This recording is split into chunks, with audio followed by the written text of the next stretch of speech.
Mantakin mo isang Speaker of the House na involved sa isang demandahan sa Amerika. Itong kaso na isinampaw kay Pulong.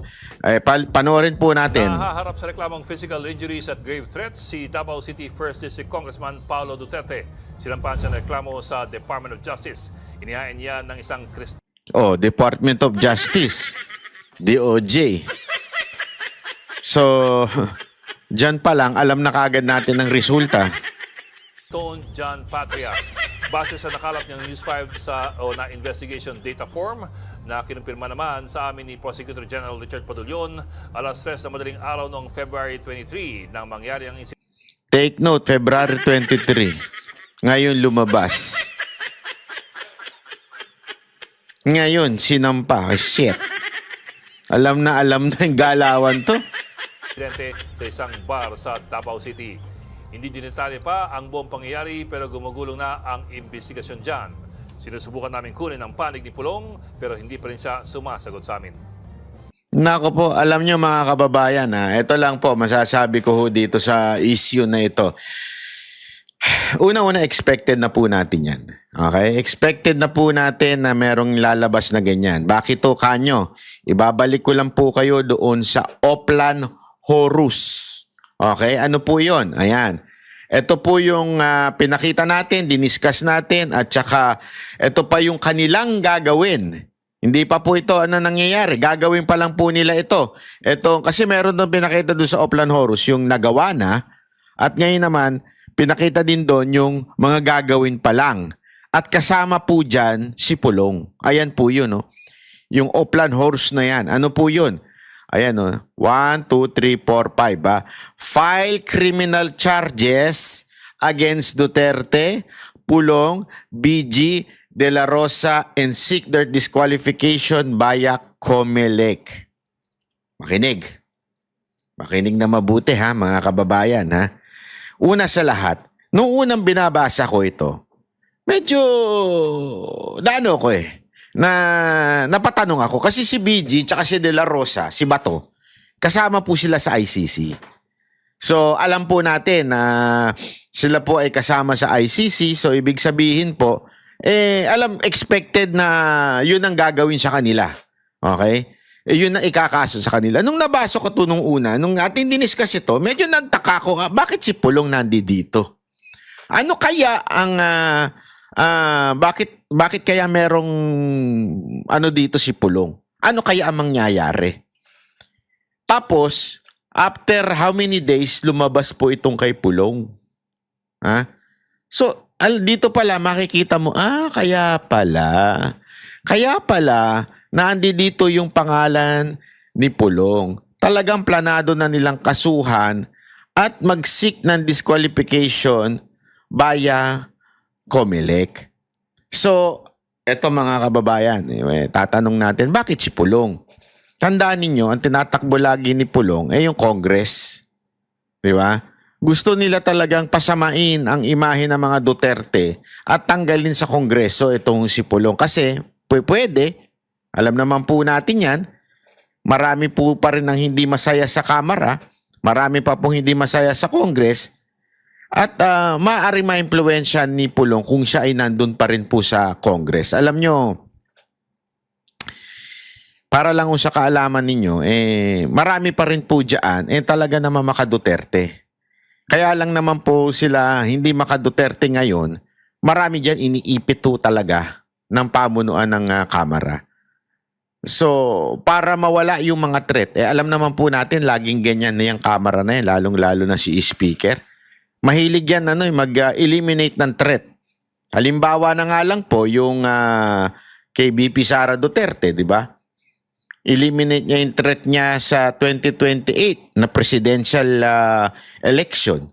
So, lahat na lang ng kasiraan ni BP Sara Duterte ginawa.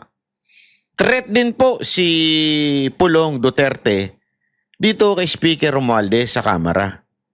Pagka nagkabaligtaran, kunwari lang, manalo yung mga Duterte senators, tapos talagang dumaus-dus yung ratings ni Marcos at saka ni Romualdez, threat po si si Pulong dyan sa Kamara.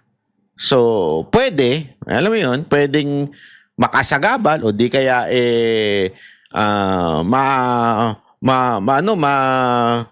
mabaling yung ibang mga congressman dito sa mga Duterte. Hindi natin alam. Kaya siguro, malamang, ito ang purpose nila. Aside from masira si Pulong Duterte. Yan po ang unang nakikita ko. Ipakita natin yung video ha. Meron pa kasi akong isa pang nakikitang anggulo kung saan yung may lumabas ding balita tungkol po doon sa Hong Kong. Meron pong lumabas sa kanilang telebisyon tungkol po sa gold na nilolonder ho doon sa Hong Kong. Lumabas din po ito sa Hong Kong News. At merong isang whistleblower na nag-allege na ito daw mga Marcos ay meron daw po silang nilolonder na gold doon. According to this whistleblower. Lumabas na po sa mga balita yan ng Hong Kong. Nakita ko nga yung news niyan at isa pa meron pang iba pang naglabas daw dyan. Ngayon, siyempre sa mainstream media natin, di naman maglalabas yan. Alam mo naman na mainstream media natin, sagad sa buto ang kabayas, ang pagiging bias. Hindi, isipin nyo to ha. Yung kaso ni Romualdez, yun sa Amerika, ang laking issue noon. Mantakin mo isang Speaker of the House na involved sa isang demandahan sa Amerika patungkol ho dyan sa issue ng Okada. Di ba? Hindi yun natin sinasabing guilty. Pero na-involve doon sa kaso. Ito nakakapagtaka, ni isang mainstream media walang nag-discuss. O, di ba? Ano masasabi ko? Doon pa lang, kitang-kita mo na lintik na mga bias itong mainstream media. Talaga mga walang nya. Marami sa kanila mga walang nya talaga. So, dito na naman, eto na naman, may lumalabas na issue tungkol dito sa gold.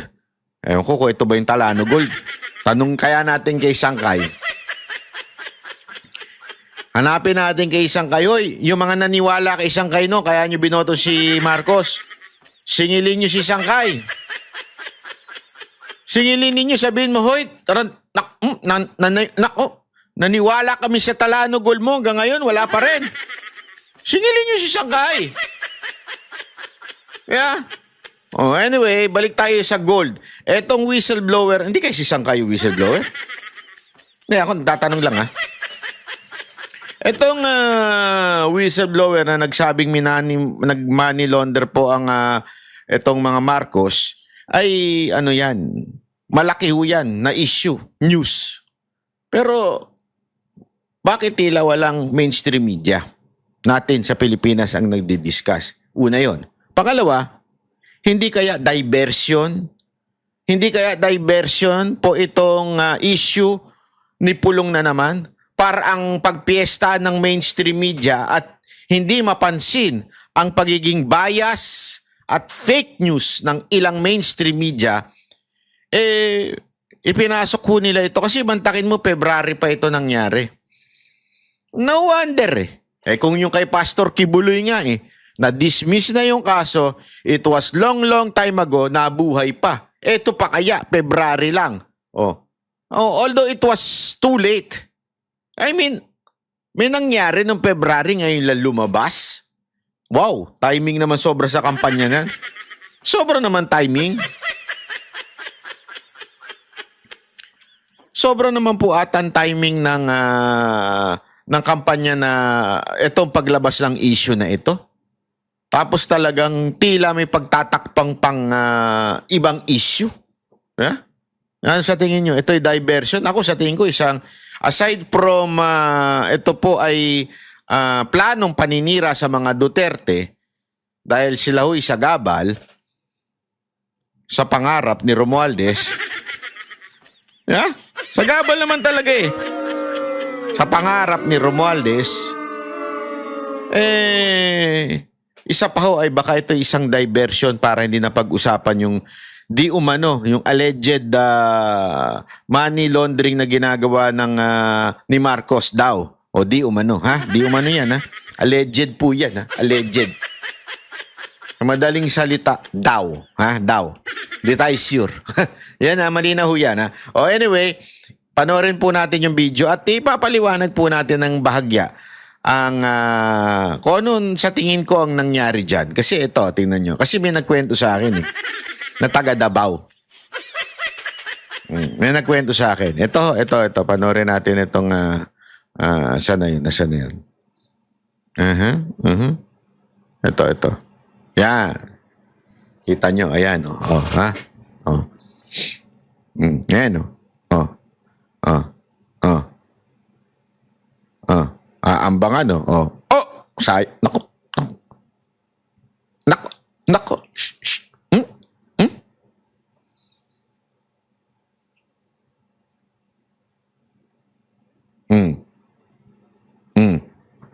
Ayan, walang sound. Una sa lahat to mga kababayan, gusto ko lamang pong anuhin. Ito, habang pinapanood natin yan. Una-una, magtataka ka dito. One, bakit walang sound? Okay? Pangalawa, putol ho yung video. Ibig sabihin, hindi natin alam kung bakit nagalit si Pulong. Ha? Kung meron mang sigurong maling ginawa si Pulong dyan, ay bakit di niya bakit di natutuloy? Sorry, mali.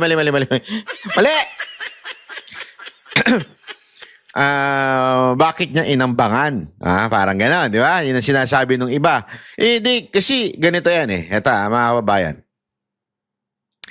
Ang istorya, sabi eto daw lalaki, yung mataba, sabi, bugaw daw yan. Pero pag babasahin mo doon sa mga ibang nag-post, businessman yan. Okay? Businessman daw yan. Pero yung iba naman, sinasabi, meron daw binugaw itong mga babae kay Pulong. Okay? Yun ang sinasabi, yun ang akusasyon. Binugaw daw kay Pulong tas hindi binayaran. Parang something like that. Okay? Ngayon, kung titignan mo yung kwento na yon, ay pwedeng pumasok sa video. Anong ibig ko lang sabihin? Simple lang. Ito yung video. Kung sino man yung lintik na direktor nito, hahanap yan ng kwento na mukhang kapanipaniwala o di kaya pwedeng sumute doon sa video. Nagigets nyo? Kasi kung talagang totoo yan, mantakin mo. Ikaw halimbawa lang, ikaw kongresista ka. Tapos, kilala ka. February daw nangyari ito. Alam mo na target ang mga Duterte. Alam mong target kayo ng gobyerno ni Marcos. Alam mo yung kapatid mo pinag-iinitan. Gagawin mo ba ito? Kukuha ka pa ng bugaw? Kukuha ka pa ng nyok-nyok? Hindi. Nagagets mo? Bakit ka kukuha ng nyok-nyok? Tas ganyan kabulgar, gagawin mo sa bar. Di ba? I mean, sorry pero ikaw ay hindi naman simpleng tao. Ikaw ay anak ng dating presidente. Ikaw ay meron kang katungkulan at alam mo na hinahanapan kayo ng butas ng gobyernong ito. Tapos, magtatawag ka ng nyok-nyok doon sa bar. Hindi, isipin nyo na mabuti Bakit hindi ka na lang magtago? I mean, siguro naman, meron ka mga alalay. Pwede kang sa hotel ka na lang. Anong tawag dyan? Pa-show up ka na lang. Pa-show up ka na lang ng mga pokpok. Hindi, di ba? I mean, prominente ka, anak ka ng dating presidente. Tapos, alam mong delegates kayo ngayong mga Duterte. Gagawin mo isang katarantaduhan sa isang bulgar na lugar? Sa isang publikong lugar? Di ba? I mean, ganun ba katanga ito si Pulong para gawin yun? Tapos hindi ba niya alam na may CCTV sa bar na yan? Di ba? Pero kasi alam ko yung meron nagkwento sa akin ng totoong kwento na nangyari. Diyan. Ang totoong kwento daw, sa akin ito'y kinwento sa akin po ng isang kakilala na sabi nga niya nandun siya nung mga time na yon. Ang kwento daw sa akin yan, meron daw inilalapit na mga babae sa kanya at pinaupo. Siyempre, bilang isang public figure, Hindi mo naman pwedeng sungitan. No? Sige, okay lang, inom-inom tayo. O, I mean, wala naman masamang uminom. Di ba? O, umupo yung mga babae, tapos pinainom daw. O, sige, order kayo nung gusto nyo. Kasi public official ka eh. I mean, ano ka eh. Public person ka. Alam naman magsungit ka. O, sige, inom-inom kayo, ganyan. Tapos, parang after daw, pag tagal-tagal, biglang siningil si Pulong. Parang something like that. Parang pinilit na, hindi, ano yan, mga PR yan, mga ano yan. Tapos, pinainom mo yan, so singiling kita, ganon. Noong una, hindi daw pinapansin. Yun ang kwento sa akin. Hindi daw pinapansin ni Pulong, parang, sino ka ba? Akala ko, hindi, di ba? Parang may isip mo, may mga fans lang yan. Hindi naman fans, parang mga supporter yan, na mga Duterte, pinaupo nyo dyan. Siyempre, as a public figure, hanggang, inaabuso na. Yung parabagang inutos-utusan na yung babae na gumawa ng something na parang doon na inis daw, di umano. Si Pulong na parang inaabuso mo yung babae? Na tipong parang sa kanya, parang pinipilit mo yung mga babae na gumawa ng hindi maganda at alam mo yun, magtrabaho, parang ayaw daw nung babae pero pinipilit daw. Di umano ha. Yun ang kwento. Alleged po yun ha. So doon na inis daw si Pulong na parang sandali, pang-aabuso yan sa kababaihan. Kaya niya in-approach yung tao. Yun ang kwento. Sabi ko nga, oo nga, no? Tapos may video. Sabi ko, baka. Ang haka-haka, para bagang ginawang trap yan. Mag-iskandalo, tapos alam nilang mainitin ang ulo ni Pulong pagdating sa mga inaapi, lalo na yung mga kababaihan na inaapi. Ayaw na ayaw. Kasi tandaan ninyo, ang asawa po nito, matindi ho. Hindi, walang biro. Alam ko ang alam ko po pagka, di ko alam. Correct me if I'm wrong, pero alam ko ang asawa nito, Muslim eh. So yung respeto sa mga kababaihan, napakatindi ho daw ni Pulong. So ibig pong sabihin, nung nakikita niya para bagang dinidisrespect na yung mga babae, pinipilit na sa isang bagay na hindi tama, doon na inis si Pulong. Nag-init ang ulo. So kung meron mang siguro, kung meron mang pagkakamali, siguro yung pag-iinit niya ng ulo. Pero sa akin po kasi, kung ako din ho yan, yung babastusin nyo yung babae, hindi, ito walang biro ito Ako, inis na inis pa naman ako sa mga ganyan yung mga minamata mga kababaihan. Baka ako din mag-init ng ulo. Baka sapukin ko pa nga right din and din. Hindi, kung ako yun I mean, and ako siyempre, I would pray that I would have patience at that very, very moment. Pero hindi ko masisi si Pulong eh. Kung iinit kasi public official ka eh. Tapos isasaksak sa'yo yung babae kesyo pipilitin mo sa harapan ko. Di ba? Sa harapan ko pa, pipilitin mo yung babae na magtrabaho para sa akin. Doon daw nagalit si Pulong. Kaya ganyan ang kanyang reaction na parang inaano niya. Sabi ko nga naman, hindi natin. Kaya nga sabi ko sa inyo, we do not know. But this is for sure. Etong ganitong video doesn't prove anything, di ba? Na masasabi mong, kasi ang pinalalabas nila, ako ito observe this. Una, late, bakit niya ilan lumabas yan? During the campaign. Pangalawa, tugman-tugma doon sa Oplan Horus. Yeah? Tandaan ninyo, lumabas yung Oplan Horus bago yan. Pangatlo, aside from that, very masyadong yung style na ganito, yung bigla na lang may mga ganyan lalabas, halatang may dinadivert na issue. Di ba? Meron pong iniiwasang issue. Ano kaya yun? Yung gold? Di umano na nilolonder daw dyan sa Hong Kong? Iyang kaya yun? Huwag tataka ka di ba? Sabi nga, actually meron ako nabasang statement. Hindi ko sure kung yun ba yung sagot ni Pulong. Meron ako nakita sandali. Hindi ko na, wait chotomate ko da size. Chotomate ha? Ha? Wait. Meron ako nakita na tungkol sa sagot ni Pulong. Hindi ko lang alam kung ito po ba ay latest, pero kasi nakalagay doon na May 2. Lumabas po yung itong statement na po ito. Wait lang ha, medyo yan. Ay, wala. Andali. Basta parang sinasabi niya na wala nang bago sa mga ganyan. Desperate, parang ako ito lang makikita ko dyan. Parang desperate move na ho ito. Di ba? Oh. Ay, nako.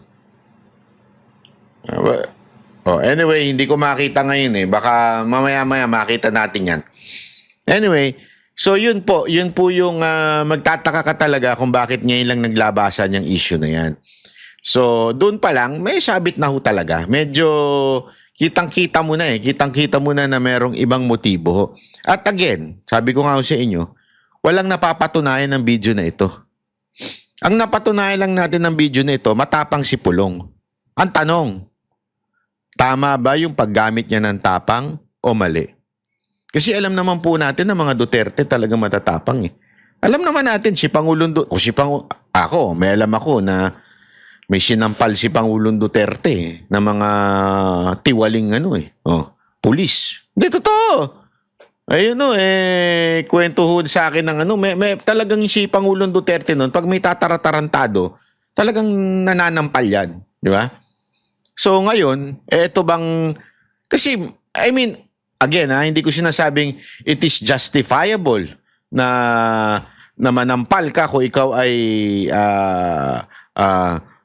ginawa ng may nakita kang katarantaduhan. Pero gayon pa man, yan ang tatak Duterte, yung tapang na ganyan. At yun nga mga kababayan, anong masasabi niyo sa balitang ito?